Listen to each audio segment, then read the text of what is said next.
ಕೆಲವು ಗಂಡ ಹೆಂಡತಿಯರು ಪರಸ್ಪರ ಒಂದೇ ತಕ್ಕಡಿಯಲ್ಲಿ ತೂಗುವಷ್ಟು ಯಶಸ್ವಿ ಆಗ್ತದೆ. ನಾವು ಇವತ್ತೇನು ನೋಡ್ತಾ ಇದ್ದೀವಿ, ಸುಧಾಮೂರ್ತಿ ಅವರಿರ್ಬೋದು, ನಾರಾಯಣ ಮೂರ್ತಿಯವರು, ಅದೇ ರೀತಿ ಸಾವಿತ್ರಿಬಾಯಿ ಫುಲೆಯವರು, ಜ್ಯೋತಿಬಾ ಫುಲೆಯವರು, ಇಬ್ಬರು ಕೂಡ ಸೋಷಿಯಲ್ ಸ್ಟಿಗ್ಮಾ ಅಂತ ನಾವೇನು ಕರಿತಿದ್ವಿ, ಸಾಮಾಜಿಕ ಪಿಡುಗುಗಳು ತುಂಬ ದೊಡ್ಡ ಪ್ರಮಾಣದಲ್ಲಿದ್ವು, ದೊಡ್ಡ ಮಟ್ಟದಲ್ಲಿದ್ವು. ನಾವು ಇನ್ನೂ ಆವಾಗ ಸ್ವಾತಂತ್ರ್ಯ ಗಳಿಸಿರಲಿಲ್ಲ.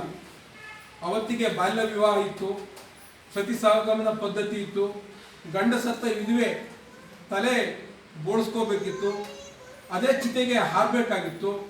ನಿಮ್ನ ವರ್ಗದವರಿಗೆ ಮತ್ತೆ ಮಹಿಳೆಯರಿಗೆ ಶಿಕ್ಷಣವನ್ನು ಪಡೆಯೋ ಒಂದು ವ್ಯವಸ್ಥೆ ಅವತ್ತು ಇರಲಿಲ್ಲ. ಅಂತ ಒಂದು ಪ್ರತಿಕೂಲ ಪರಿಸ್ಥಿತಿ ವಿರುದ್ಧ ಹೋರಾಡ್ತಾರೆ.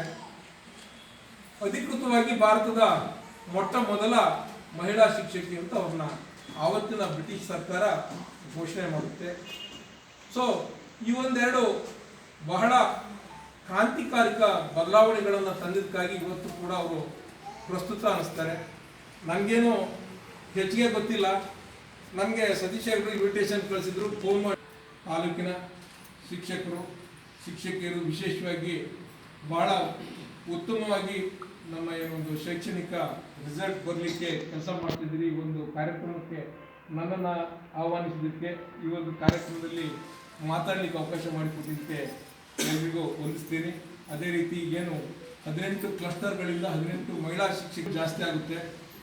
ಇವತ್ತು ಎಲ್ಲ ಥರದಲ್ಲಿ ನಾವು ಕೂಲ್ಗಿಡ್ತಾ ಇದ್ವಿ. ತಮಗೆಲ್ಲ ಗೊತ್ತಿರೋ ವಿಷಯ, ನಾವು ತಿನ್ನೋ ಫುಡ್ಡು, ನಾವೆಲ್ಲ ರೆಡಿಮೇಡ್ ಫುಡ್ಡು, ಫಾಸ್ಟ್ ಫುಡ್ಗೆ ಒಪ್ಕೊಂಡ್ಬಿಟ್ಟಿದ್ವಿ. ಹಾಗಾಗಿ ಏನಾದರೂ ಸಮಾಜ ಮುಂದೆ ಒಳ್ಳೆ ದಾರಿಯಲ್ಲಿ ಹೋಗ್ಬೇಕು ಅಂದರೆ ಅದು ನಿಮ್ಮ ಹತ್ರ ಮಾತ್ರ ಸಾಧ್ಯ. ನೀವು ಸಮಾಜಕ್ಕೆ ಏನೋ ಪ್ರಾಡಕ್ಟ್ಗಳನ್ನು ಒಕ್ಕೂಟಾಗಿ ಕೊಡ್ತೀರಿ, ಅದು ಈ ದೇಶದ ಭವಿಷ್ಯವನ್ನು ನಿರ್ಧರಿಸುತ್ತೆ ಅಂತ ನನ್ನ ಒಂದು ವೈಯಕ್ತಿಕ ಅನಿಸಿಕೆ.